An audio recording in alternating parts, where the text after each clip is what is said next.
CERCOG est un projet interdisciplinaire tourné autour du cerveau et de la cognition, abordé sous différents aspects, que ce soit clinique, social, environnemental ou bien d'autres. Le CERCOGcast vise à présenter les différents axes à travers des jeunes chercheurs et jeunes chercheuses.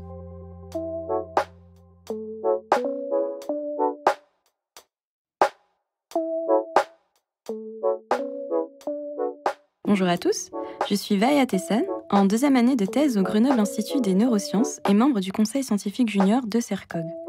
Aujourd'hui, j'ai le plaisir d'interviewer Lisa Mage, doctorante au laboratoire Sens. Bonjour, donc aujourd'hui on reçoit Lisa Mage du laboratoire Sens. Donc Lisa, je te laisse te présenter. Bonjour, merci de m'inviter. Moi je suis au laboratoire Sens, donc sport et environnement social à l'UGA. Et donc je fais ma thèse avec l'école doctorale l'EDIS. En quoi consiste ta thèse? Quel est ton sujet de recherche en particulier? Alors je vais pas te dire exactement le nom de ma thèse puisqu'elle fait 3 lignes, mais rapidement en fait je m'intéresse à la perception des adolescents athlètes de leur environnement social. L'environnement social est constitué de 3 acteurs: l'entraîneur, les parents et les coéquipiers. Et moi je vais m'intéresser à la perception de ces 3 acteurs sur le bien-être de l'athlète. D'accord. Et qu'est-ce qui t'a motivé à faire ce sujet? En fait, ça vient de mon parcours, puisque à la base, je viens d'une licence STAPS, donc à l'université sport. Et j'ai fait une licence en entraînement sportif, et j'ai entraîné pendant plusieurs années en handball. Et donc là, j'étais confrontée à des problèmes de préparation mentale, parce que j'entraînais des adolescentes. Et j'ai également été confrontée à tout l'environnement, les problèmes qu'on peut avoir en étant joueuse. Et donc ça m'a orientée vers un parcours en préparation mentale, un master, où là, je me suis également intéressée à des variables de bien-être, et particulièrement tout ce qui était des variables sur le burn-out, par exemple. Et en fait, ces 2 aspects-là de mon parcours m'ont fait amener à un nouveau master. Donc j'ai fait un 2e master en recherche spécialisée psychologie de l'effort.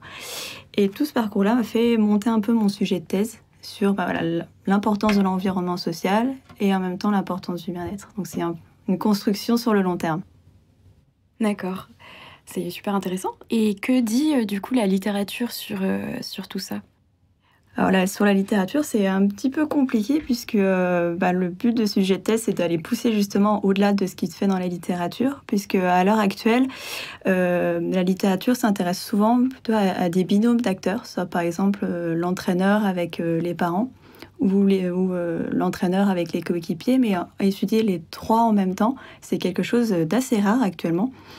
Et les peu de papiers que je peux trouver actuellement font qu'ils s'intéressent individuellement à chaque perception. Ils ne s'intéressent pas à l'interaction qu'il peut y avoir entre ces différentes perceptions. Et c'est là où moi, je voudrais aller creuser.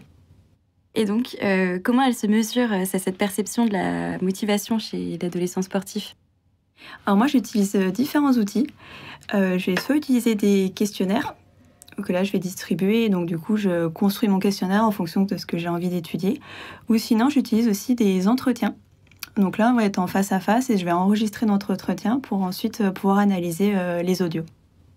Et qu'est-ce que tu vas poser comme question par exemple? Qu'est-ce qui est demandé concrètement?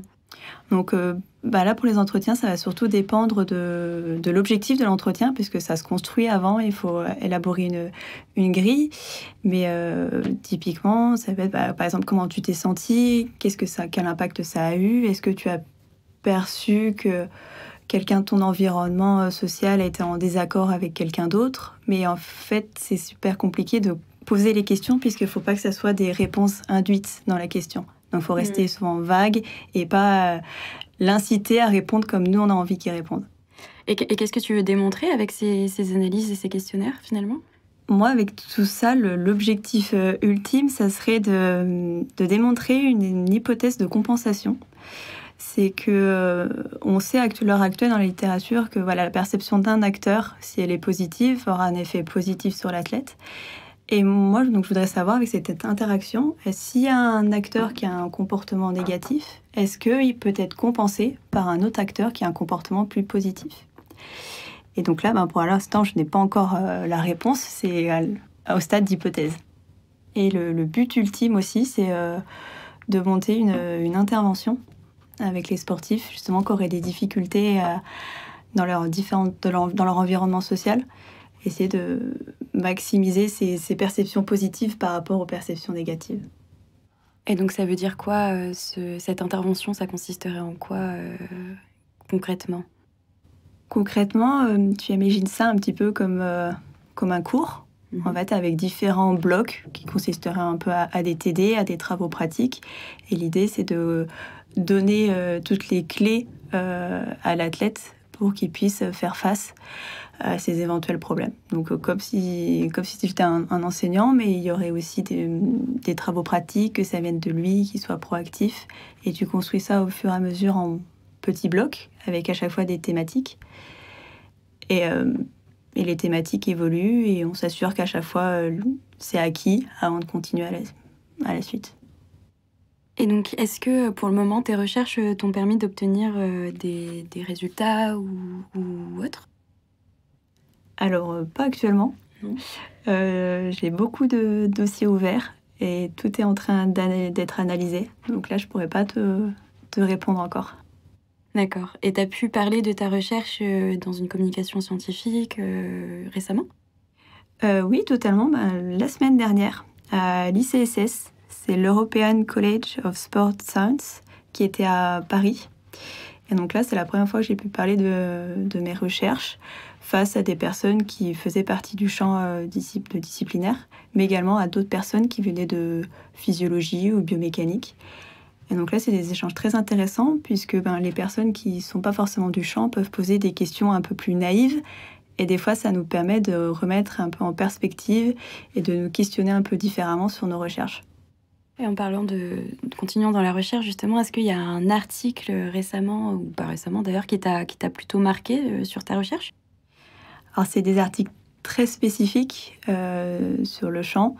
Il y a les articles de ma directrice de thèse sur le burn-out sportif, pour ne pas la citer, bien sûr. Il y a également aussi des articles plus sur l'environnement social, mais bon, je vais vous enlever le nom parce que pareil, ça fait 3 lignes.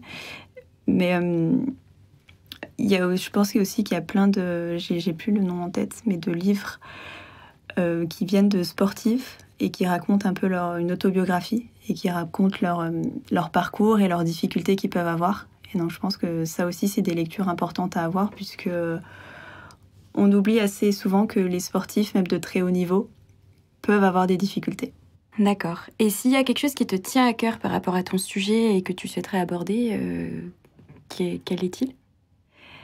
C'est un petit peu en parallèle de mon sujet, mais il y a quand même des liens. Ça serait la reconnaissance d'un diplôme en préparation mentale, puisque dans mon parcours, j'ai pu valider un diplôme sur celui-là, et à l'heure actuelle, il n'est pas reconnu ni protégé. Donc tout le monde peut se dire préparateur mental. Et donc voilà, la reconnaissance d'un diplôme, comme les psychologues par exemple. Et aussi qu'on puisse dire qu'à l'heure actuelle, c'est important la préparation mentale, à tout âge, que ce soit à l'adolescence ou même les sportifs de plus haut niveau, que c'est pas un sujet tabou. Il y a de plus en plus de sportifs qui en parlent, comme Simone Biles par exemple. Et en fait, c'est normal dans le processus d'avoir des doutes. Et donc, il faut en parler plus et c'est pas un souci. D'accord. Merci beaucoup, Lisa, pour toutes ces réponses et la présentation de ton sujet super intéressant. Merci à toi.